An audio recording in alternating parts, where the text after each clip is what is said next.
Are you ready to learn the truth about technologies that we consider primitive, but which surpass our own? The modern world prides itself on its achievements, but our engineering networks crumble to dust after just a few decades of use. We have become accustomed to replacing pipes, pumps, and filters, considering it an inevitable price to pay for comfort and civilization. However, in Europe, there are still stone arteries that were built almost 2,000 years ago and could still be functioning today. Roman aqueducts are not just beautiful ruins for tourists, but a silent rebuke to modern engineering, which has forgotten the main principle of durability. Water has been flowing through Roman canals for centuries, while plastic and metal succumb to corrosion and pressure in a mere 30 years. The Romans knew secrets that we have either lost or deliberately ignored in our pursuit of quick profits and endless consumption. These structures survived the fall of the empire, barbarian invasions, earthquakes, and a complete lack of maintenance during the Dark Ages. Watch the video to the end to learn how ancient engineers made water flow uphill without electricity and why their concrete only gets stronger when it comes into contact with water.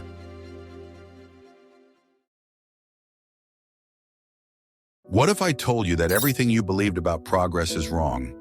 We are used to thinking that a complex mechanism is always better than a simple one, but Roman hydraulic engineering proves the opposite.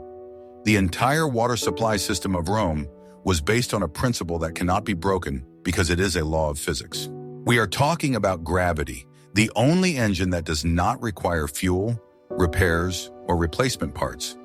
Roman engineers turned the difference in elevation into an endless source of energy, causing millions of liters of water to move on their own. Modern water supply systems depend on giant pumping stations that consume megawatts of electricity every second. If the switch is turned off, the water in the taps of multi-story buildings will disappear instantly, bringing life in the city to a standstill. The Roman system was completely autonomous and energy independent, operating around the clock without human intervention. The water simply fell down at a very small, barely noticeable angle, covering tens and hundreds of kilometers. It was a movement that could not be stopped by economic crisis, war, or lack of resources. The secret was to find a water source significantly higher than the destination, creating potential energy. Engineers spent months studying the terrain, searching for springs in mountain ranges far from the city. They understood that the initial height was the main asset of the entire future water supply system. The higher the source, the more pressure could be obtained at the final distribution point. This eliminated the need to create artificial pressure, which destroys pipes from the inside.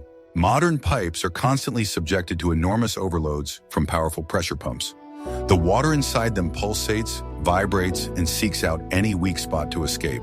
The Roman canal was an open system where water flowed calmly and steadily without creating excessive stress on the walls. The absence of high pressure meant there was no risk of a sudden pipe rupture at the most inopportune moment. Stone and concrete did not experience material fatigue because the load was static and predictable. Gravity flow also solved the problem of stagnant water, which is the scourge of modern dead-end water pipes. In the Roman aqueduct, the water was in constant motion, which prevented the growth of dangerous bacteria and algae.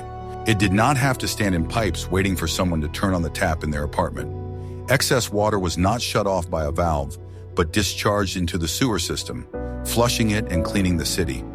It was a continuous cycle that maintained an incredibly high level of sanitation without chlorine. The engineers of Rome understood that water is a heavy and powerful element that cannot be fought with brute force. Instead of pushing it against its will, they created the perfect channel for it to flow through on its own. They built their canals so that the water gently curved around obstacles rather than hitting them at right angles. Smooth turns and carefully calculated slopes reduce turbulence, which gradually wears down even the most durable materials.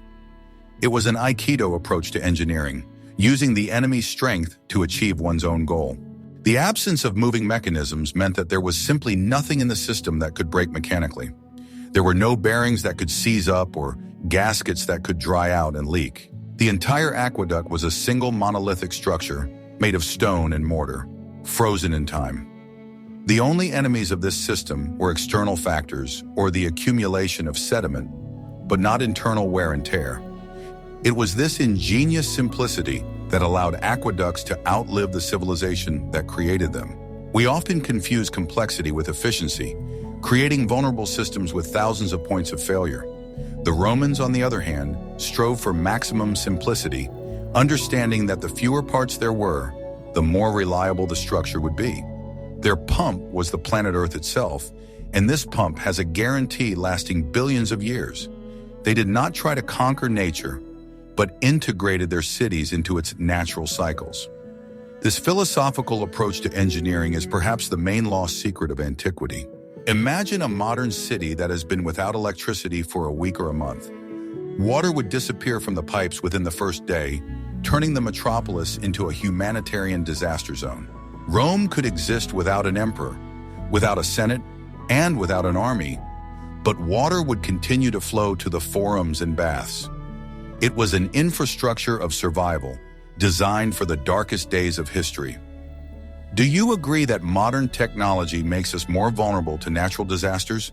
Please share your thoughts on this topic. Every opinion is valuable. Guess how long it took to build this? Roman builders took their time, which is why their creations have stood for millennia, mocking our concept of a warranty period. The choice of materials for the construction of aqueducts was not accidental, but the result of centuries of selection and the most severe tests. They did not use metal for the main pipelines, understanding its susceptibility to corrosion and oxidation. The main materials were natural stone and brick, which are chemically inert to water. Modern metal pipes, even with the most expensive coatings, begin to rust immediately after installation. Water is a universal solvent that slowly but surely destroys any steel and cast iron. Stone, on the other hand, feels natural in an aquatic environment, as it was often formed in water itself. Travertine and tuff, used by the Romans, are not afraid of moisture, and over time are only covered with a layer of mineral deposits. This layer becomes additional protection, a kind of natural armor for the canal. The Romans used local stone for construction, which had already been tested by the climate of the region. If an aqueduct was built in Gaul or Spain, engineers looked for nearby quarries to save on logistics. This ensured that the material would behave predictably when exposed to temperature and humidity fluctuations. They did not try to bring exotic marble to places where it would crumble in the frost. Pragmatism and knowledge of geology were the foundation of their material science. Particular attention was paid to the quality of the fired brick used for arches and cladding. Roman bricks were thinner and longer than modern ones, which ensured better load distribution in the masonry. They were fired at lower temperatures but for much longer, achieving a uniform structure. Such bricks did not absorb moisture as intensely as modern porous blocks and did not crack in winter. The secrets of this firing technique were passed down from generation to generation in guilds of craftsmen. But the main character in this stone symphony was, of course, the famous Roman concrete. It was radically different from modern cement mixes, which begin to deteriorate after 50-80 years. It contained volcanic ash, pozzolan, which gave the mixture unique properties. This ash reacted with lime even underwater, forming incredibly strong crystalline bonds. Over time, such concrete did not decay, but became stronger, turning into a monolithic rock. Modern concrete suffers from microcracks, into which water gets and breaks it from the inside when it freezes. Roman concrete had the ability to heal itself due to the presence of particles of quicklime in it. When water entered a crack, it activated the lime, which filled the void with new calcite crystals. It was an active, living material that took care of its own integrity for centuries. We are only now beginning to rediscover these technologies in laboratories. The walls of the canals were laid out with a huge margin of strength, often exceeding a meter in thickness. This was done not only to retain water, but also to stabilize the temperature of the flow. The thick stone acted as a thermos, preventing the water from heating up in summer and freezing in winter. The constant water temperature prevented thermal expansion and contraction of the structure itself. This saved the masonry from fatigue cracks, which are inevitable in thin-walled modern pipes. The stone also resisted mechanical abrasion caused by the flow of water with sand. The bottom of the canal was often lined with particularly durable slabs or filled with a special compound. Over the centuries, the water only polished this surface, making it smooth as glass and improving the flow of water. Modern plastic or metal thins under the action of abrasives and leaks. The Roman canal simply became a little smoother and more efficient. The Romans did not skimp on materials because they were building for eternity, not for reports. The concept of cost optimization at the expense of quality was alien to imperial architects. If a 2-ton block was required, they used a 2-ton block. This excessive reliability allowed the structures to withstand even earthquakes that destroyed neighboring buildings. The aqueducts stood like the skeleton of the empire, strong and indestructible. Thus, the choice of stone and concrete was a strategic decision that ensured the immortality of the aqueducts. They created a system that was part of the landscape, not a foreign element. The materials aged gracefully, blending in with nature rather than polluting it with rust and plastic. But the stone was only the framework, and inside it lay another secret. In the next chapter, you will learn about the secret ingredient that made Roman aqueducts completely watertight. I discovered this by accident while studying cross-sections of ancient aqueducts, and this red hue changed my understanding of chemistry. Stone and brick are porous and can allow water to pass through, which is unacceptable for an aqueduct. To keep precious moisture inside the canal, the Romans used a unique plaster called opus signinum. It is not just a mortar, but a complex composite material, the technology for creating which was the pinnacle of Roman chemical thought. The secret of its effectiveness and durability lay in a special ingredient: broken ceramics. Builders collected thousands of broken amphorae, tiles, and bricks, grinding them into fine crumbs and dust. This terracotta mass was mixed with lime and sand in strictly defined proportions. The resulting mixture had a characteristic pink or reddish color and possessed amazing properties. The ceramic chips acted not only as a filler, but also as an active chemical agent. They reacted with the lime, creating a waterproof structure of increased density. Applying opus signinum was a laborious process, more akin to art than construction. Workers applied the solution in several layers, carefully tamping each one with special wooden mallets. The compaction continued until cement milk appeared on the surface. This ensured that there were no microscopic air bubbles that could become sources of destruction. The result was a surface resembling polished stone in hardness and smoothness. At the joints between the walls and the bottom of the canal, engineers made special curbs from the same mortar. This allowed them to avoid right angles, where dirt usually accumulates and water stagnates. The smooth transition from wall to bottom facilitated cleaning of the canal and improved the hydrodynamics of the flow. Water flowed through this channel with minimal friction, maintaining its speed and energy. Such details demonstrate a deep understanding of the physics of fluid motion. This material also had antiseptic properties due to the presence of lime. Contact between water and the opus signinum surface prevented the active growth of algae and fungi. The walls of the canal remained clean much longer than modern concrete collectors. Water flowing tens of kilometers through such a channel not only remained uncontaminated, but also possibly became additionally mineralized. It was a natural system for preserving the quality of drinking water. Another secret of the opus signinum was its maintainability. If a crack appeared in the coating, it could be easily repaired with a fresh portion of the same composition. The new layer bonded tightly to the old one, restoring the monolithic structure.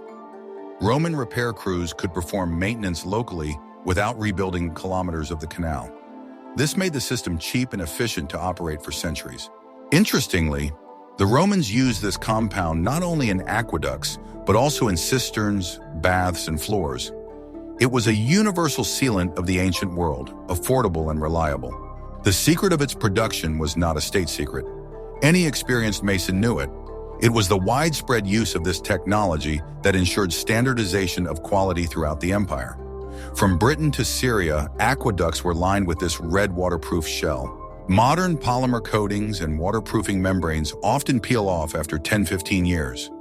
Opus signinum has been holding on the walls of ancient reservoirs for 2,000 years, retaining its properties. We find cisterns that can still hold water if filled. This is a triumph of simple but competent chemistry over complex synthetic materials. Nature itself gave the Romans the recipe for eternity. Roman engineers did not look for new molecules. They used what was under their feet: clay and stone. They turned construction waste, broken pottery, into a valuable resource. This philosophy of waste-free production and material recycling sounds incredibly relevant today. They created the material of the future by looking to the past. Thus, opus signum became the skin of the aqueduct, protecting its stone body. Without this layer, water would have washed away the mortar and destroyed the monumental arches. It was an invisible but critically important detail that determined the success of the entire hydraulic system. Don't forget to like this video if you were impressed by this ancient technology of turning waste into a super material. And be sure to subscribe to the channel so you don't miss any new videos. Are you ready for the shocking truth about precision that even many modern builders cannot achieve? The main challenge in building the aqueduct was maintaining a perfectly even slope over hundreds of kilometers. If the slope is too steep, the water will accelerate and begin to destroy the bottom and walls of the canal with its energy. If the slope is too shallow, the water will stagnate, become stagnant, or the canal will become silted up with sediment. The Romans found the golden mean, balancing on the edge of mathematical error. The standard slope of a Roman aqueduct was 1 to 3 meters per kilometer, and sometimes less. In the famous Pont du Gard aqueduct, the elevation difference is only 17 meters over a length of 50 kilometers. This means that for every kilometer, the canal descended only 34 centimeters. Maintaining such microscopic precision on rough terrain, cutting through rocks and building bridges over gorges, seems impossible without laser levels. But the Romans had only their eyes, water, and gravity. The main tool of the Roman surveyor was the horbat, a long wooden table with plumb lines and a water channel. The table was up to 6 meters long, which allowed for the leveling of uneven ground. Surveyors set up the device using plumb lines in the water level in the trough to achieve a perfect horizontal line. Then they sighted the target through special sights, marking the next point on the route. It was painstaking work that required hellish patience and eagle eyesight. Engineers did not lay the route in a straight line, but followed the curves of the terrain to maintain the specified height. Aqueducts wound around hills, entered valleys, and bypassed mountains, like natural rivers. This lengthened the route, but it allowed them to avoid building bridges that were too high or tunnels that were too deep wherever possible. They played a complex three-dimensional game with the landscape, where the life of the city was at stake. Every extra mile of the route was a compromise between cost and reliability. Errors in calculations could lead to disaster. The water would simply not reach the city or would overflow. Therefore, measurements were taken repeatedly from different points and by different teams. Diopters, the precursors of modern theodolites, were also used to measure angles. Greek geometry was put into practice on an industrial scale. It was a triumph of abstract mathematics embodied in stone. Surprisingly, the Romans knew how to change the slope at different sections of the road depending on the task at hand. On straight sections, the slope was minimal so that the water would flow smoothly. Before sharp turns, the slope could be increased slightly so that the water would pass through the bend faster and not accumulate. They controlled the flow rate like a conductor controls an orchestra by changing the tempo of the music. This dynamic regulation prevented wear and tear on the canal in vulnerable areas. Special cascades and wells were used to dissipate the excess energy of the water on steep descents. The water fell in steps, losing its destructive force and becoming saturated with oxygen. It resembled modern spillway systems on dams, but in miniature. Engineers understood hydrodynamics intuitively by observing mountain streams and waterfalls. Nature was their main teacher and inspiration.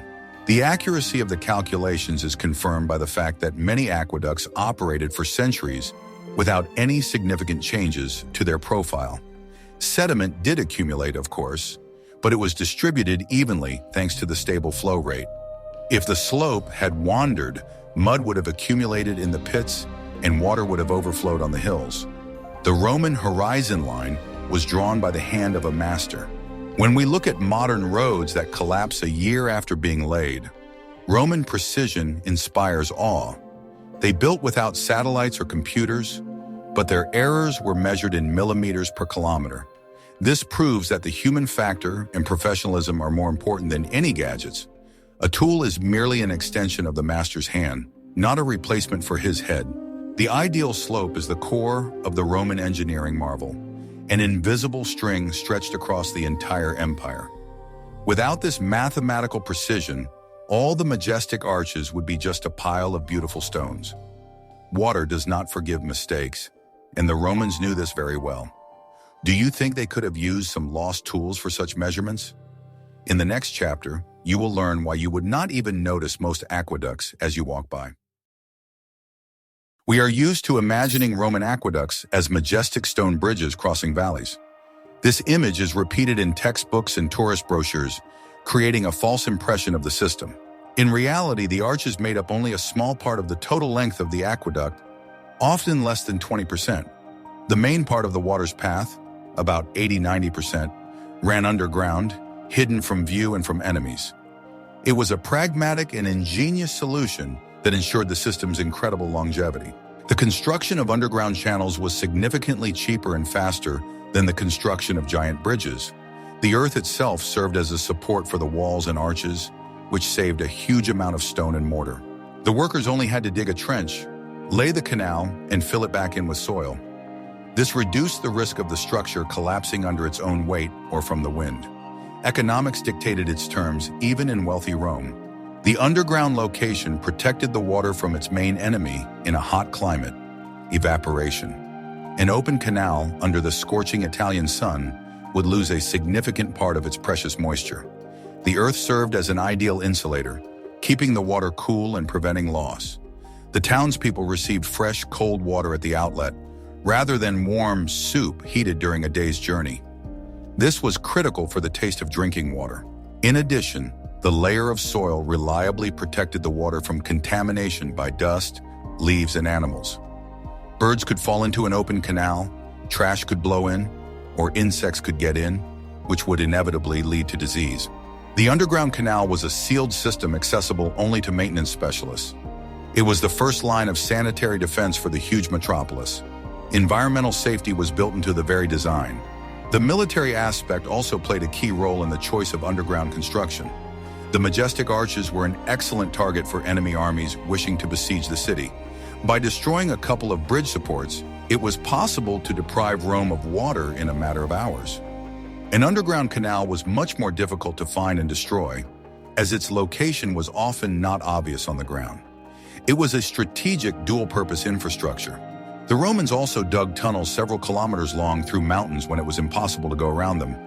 These were titanic efforts. The tunnels were dug from two sides towards each other. The meeting of two teams deep inside the mountain with an accuracy of a couple of meters was a real engineering miracle. Such tunnels often had ventilation shafts leading to the surface for air access. The work of miners in those days was a feat bordering on suicide. The underground channels did not spoil the landscape or interfere with agriculture. Fields could be cultivated directly above the aqueduct, and roads could cross it without the need to build bridges. The infrastructure coexisted harmoniously with suburban life without dividing the territory into parts. It was an example of respectful land use and private property. Roman law protected these areas from development but allowed grazing or cropping. The earth also protected the masonry from sudden temperature changes and frost weathering. In the stable microclimate of the underground, materials deteriorated much more slowly than in the open air. This explains why many underground areas have remained in perfect condition to this day. We walk through them without even suspecting that ancient history flows beneath our feet. Even today, speleologists and archaeologists are finding previously unknown branches of Roman aqueducts.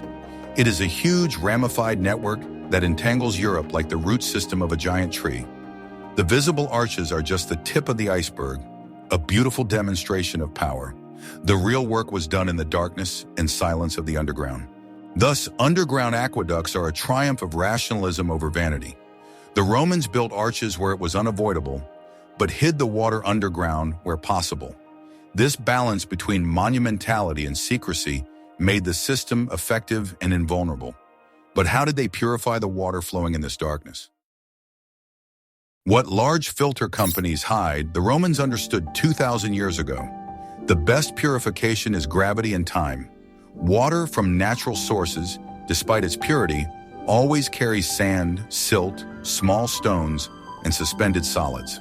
If this mixture is fed directly into city pipes, they will quickly become clogged and residents will receive murky sludge. To avoid this, the Romans built an ingenious system of treatment facilities that operated without replaceable cartridges or chemicals. We are talking about piscina limaria, sedimentation tanks or sedimentation basins. These reservoirs were located at strategic points along the aqueduct, often at the beginning of the route and just before the entrance to the city. Their principle of operation was based on a sharp slowdown in the speed of the water flow. The channel widened into a spacious chamber, and the water, losing speed, could no longer carry heavy particles of dirt. Sand and silt settled to the bottom of the basin under the action of gravity, while clean water continued its journey through the upper overflow. It was simple physics in action. The design of the sedimentation tanks was thought out in detail for ease of maintenance. The bottom of the basin was often sloped so that dirt would accumulate in a specific place from where it was easier to remove. There were special sluices and bypass channels that allowed water access to the sedimentation tank to be temporarily blocked. The water was diverted while a team of workers descended into the basin and cleaned out the accumulated sludge with shovels and buckets.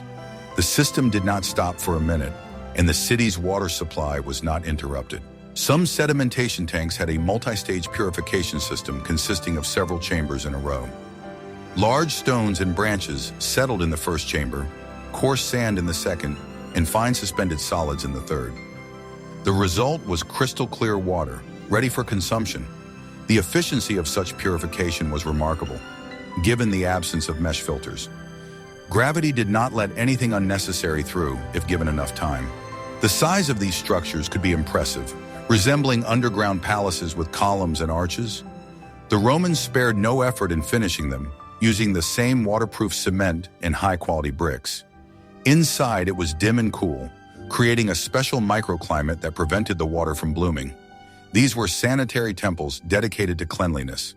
Modern filtration systems require constant replacement of consumables and enormous pressure to pump water through membranes. Membranes clog, tear, and cost a fortune. The Roman sedimentation tank is an eternal filter that only needs to be cleaned with a shovel from time to time. It does not create resistance to flow, does not consume energy, and does not generate plastic waste. It is an example of sustainable technology working in harmony with nature. In addition to sand, the water could contain dissolved minerals that form scale on the walls, the very same travertine. Sedimentation tanks partially solve this problem by allowing the water to settle and release some of the sediment before it entered the city's narrow pipes. Of course, it was impossible to completely get rid of the scale, but regular cleaning of the pools reduced the load on the city's network. This prolonged the life of the lead and ceramic pipes inside the houses. Roman engineers understood that water quality directly affects the health of the nation and the stability of society. Murky water could cause riots faster than a shortage of bread. Therefore, the purification system was a priority task of national importance. Special officials, responsible for water purity, monitored the condition of the sedimentation tanks. We often underestimate the role of these hidden chambers, admiring the appearance of aqueducts. But it was the piscina limaria that made water drinkable, turning a natural resource into a consumer product. Without them, aqueducts would have been just a transport system for dirty river sludge. They were the kidneys of the city, filtering the blood of the empire. Surprisingly, the principle of gravitational settling is still used in primary wastewater treatment. We have not invented anything fundamentally new. We have only added chemistry and automation. The Roman legacy lives on in every modern water utility, albeit in a modified form. Did you know that the ancient Romans purified water better than some modern suburban communities? In the next chapter, we will learn how people got inside these closed stone rivers. Maintaining aqueducts was no less a daunting task than building them. For the system to function for centuries, it needed to be accessible at any point along its route. The Romans provided for this by creating a system of vertical shafts called puttae. These wells were dug every 70-80 meters along the underground sections of the aqueduct. They served as entrances for workers, ventilation, and landmarks.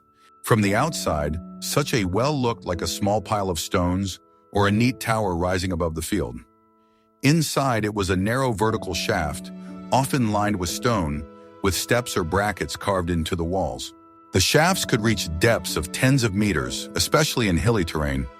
Descending into them required courage and physical fitness from the workers, as darkness and cold water awaited them below. Tools, torches, and building materials for repairs were delivered through these shafts into the canal. In the event of a blockage or collapse, the crew could quickly descend to the desired location and fix the problem. This made the aqueduct repairable along its entire length. Modern pipes are often buried in such a way that repairs require breaking up the asphalt and stopping traffic on the street. The Roman system was autonomous and always accessible.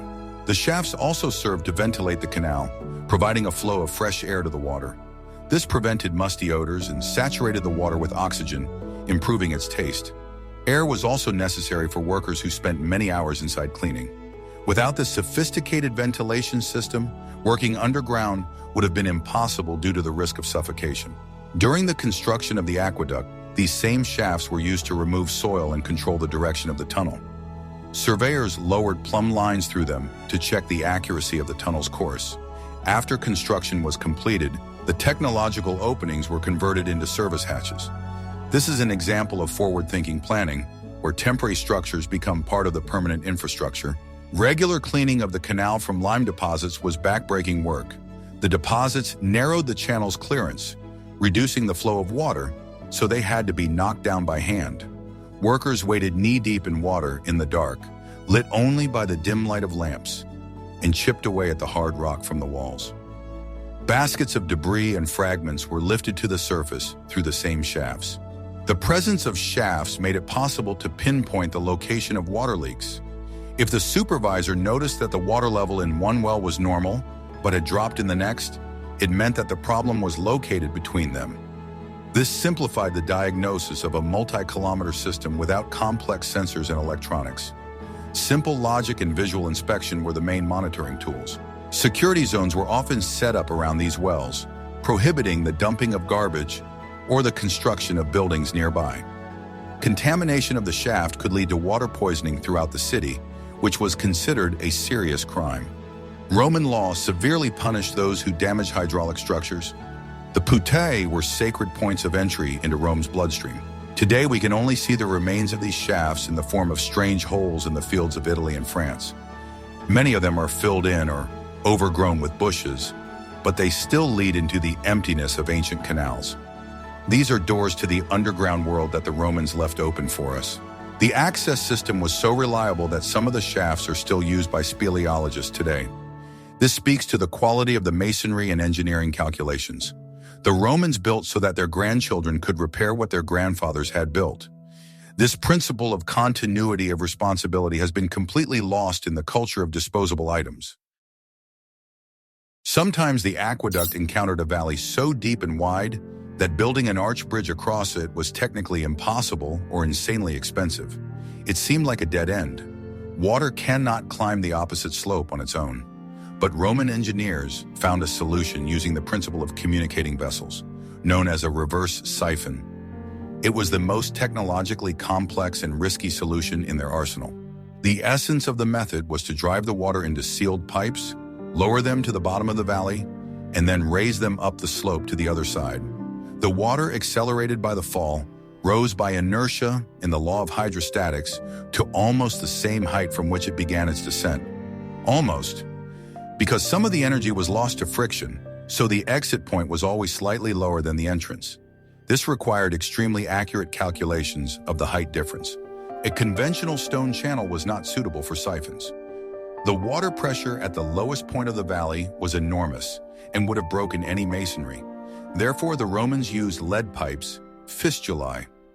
Lead was a malleable, easy to work, and relatively affordable metal. The pipes were soldered together to create a sealed pipeline capable of withstanding pressures of tens of atmospheres. To distribute the pressure, water from one wide stone channel was divided into several parallel lead pipes of smaller diameter.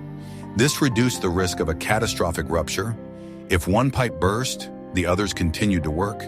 The inlet reservoir, where water was distributed through the pipes, was called a pressure tower. It was a complex hydraulic structure that regulated the water supply. The pressure was highest at the lowest point of the siphon. engineers reinforced the pipes by pouring concrete around them or lining them with stone to prevent them from bulging and bursting. These were high-risk areas that were monitored particularly closely. Any leak here would turn into a powerful fountain capable of eroding the slope and destroying the entire structure. At the exit from the valley, the pipes were again collected in a single receiving reservoir, where the water calmed down and continued its journey through a regular stone channel. The loss of height when passing through the siphon was an inevitable price to pay for overcoming the obstacle. Engineers took these losses into account when designing the overall slope of the entire aqueduct route. The construction of the siphon required a huge amount of lead. Scientists estimate that several thousand tons of metal could have been used for one large siphon. This demonstrates the power of the Roman mining industry and logistics. Delivering and processing such a massive material was a feat in itself. Some historians argue that the widespread use of lead led to the poisoning of the Romans, but this is a controversial issue. The water in the aqueducts was hard, rich in calcium, which quickly covered the lead with a protective crust of scale. Contact between the water and the metal was minimal. The danger was more likely to come from acidic water, but the Romans chose their sources carefully. Siphons were the most vulnerable part of the aqueduct, but without them, it was impossible to deliver water to cities with complex terrain, such as Lugdunum, modern-day Lyon. The remains of a grandiose cascade system of siphons have been preserved there. This is proof that the Romans mastered high-pressure technology long before the Industrial Revolution. The siphon is a triumph of engineering over gravity, using its own laws. Instead of building a mountain out of stone, a bridge, they made the water work for itself. This elegant, albeit expensive solution demonstrates the flexibility of the Roman approach to problems. Where they couldn't go straight, they dove down and flew up. Comparing the Roman non-energy dependent system with the modern network of pumps is depressing for the 21st century. Our infrastructure is built on actively forcing water, which creates a whole range of problems unknown to the ancients. The main one is dependence on energy. The modern city is a drug addict hooked on electricity. The Roman city was a free athlete using the power of the earth's muscles. Modern pumps create vibrations and water hammer in pipes. Constant pressure pulsations loosen joints and cause metal and plastic fatigue. The pipe breathes, expanding and contracting thousands of times a day, which inevitably leads to microcracks. The Roman canal was at rest. The water flowed smoothly through it without creating shock loads. Statics are always more durable than dynamics. Another modern problem is cavitation, the formation of vacuum bubbles in water when pumps are in operation. As they collapse, these bubbles gnaw pieces of metal out of the pump impellers in pipe walls, like piranhas. This physical phenomenon destroys even the strongest steel in a matter of years. In Rome's gravity-fed system, there was simply no place for cavitation to occur, as there were no sudden pressure drops or high-speed screws. Chemical aggression is the third nail in the coffin of modern pipes. We add chlorine, fluorine, and coagulants to the water for purification, but this cocktail is aggressive towards the materials of the water supply system. Plastic ages and becomes brittle, metal corrodes. Roman water was chemically neutral or slightly alkaline, which on the contrary preserved the stone with a layer of calcite. We corrode our pipes in an attempt to make the water sterile. The complexity of modern electronics and automation also reduces overall reliability. Sensors burn out, programs freeze, valves sour. The more elements in the circuit, the higher the probability of failure. The Roman aqueduct is a system of one element, a canal. It can only be broken by physically destroying the wall, which requires effort. It does not break on its own. We build quickly and cheaply, expecting to replace it in 20, 30 years. This is an economic model of planned obsolescence that benefits pipe manufacturers and contractors. The Romans built slowly and expensively, but only once. Their economic model was investment-based, investing in the future of their children and grandchildren. We live in an era of temporary rulers. They lived in an era of creators of eternity. Repairing a modern pipe often requires opening up the entire pipeline and replacing entire sections. The Roman canal could be repaired selectively by filling cracks with mortar from the inside. Accessibility to humans made the system user-friendly for maintenance. Today, we send robots into pipes because humans simply cannot fit inside them. We have cut ourselves off from our infrastructure. Of course, modern materials allow us to deliver water to the 100th floor of a skyscraper, which the Romans could not do. But the price of this is fragility and dependence. We have gained in height and pressure, but lost in stability and autonomy. If civilization disappears tomorrow, our pumps will stop forever. Roman aqueducts, if cleared, will fill with water again. This comparison makes us think about the direction of our progress. Are we moving towards creating a sustainable world, or towards creating a colossus standing on the clay feet of energy dependence? The Roman experience suggests that true technology should be simple, passive, and eternal. Perhaps we should reconsider our views on the primitiveness of stone and gravity. Roman aqueducts are not just pipes, they are monuments to harmony with physics. We, on the other hand, wage war on physics every day, burning tons of fuel. And in this war, nature always wins, destroying our fragile mechanisms. Despite the genius of their engineering solutions, Roman aqueducts eventually stopped working. But the reason for their demise was not errors in calculations or wear and tear on materials. They were killed by the human factor, the collapse of the administrative system, barbarism, and banal greed. This is an important lesson. No technology can save society if society ceases to support it. During the empire's heyday, the aqueducts were maintained by a huge army of slaves and hired workers under the supervision of the water curator, the curator aquarum.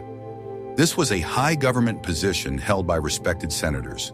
They fought against illegal taps when wealthy landowners secretly diverted water to their villas, reducing the pressure in the city.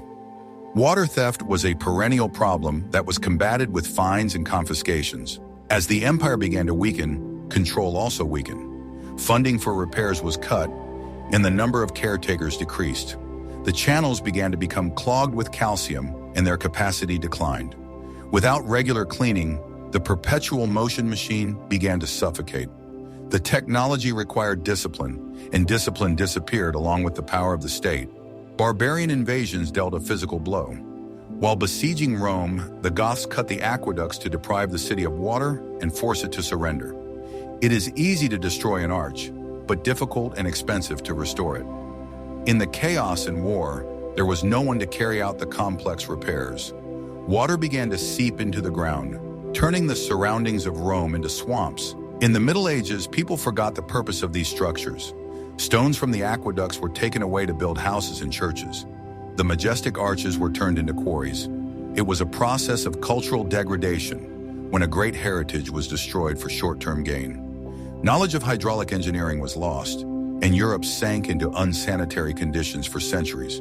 Later, the popes of Rome attempted to restore some of the aqueducts, and some of them, such as the Aqua Virgo, are still in operation today, feeding the Trevi fountain.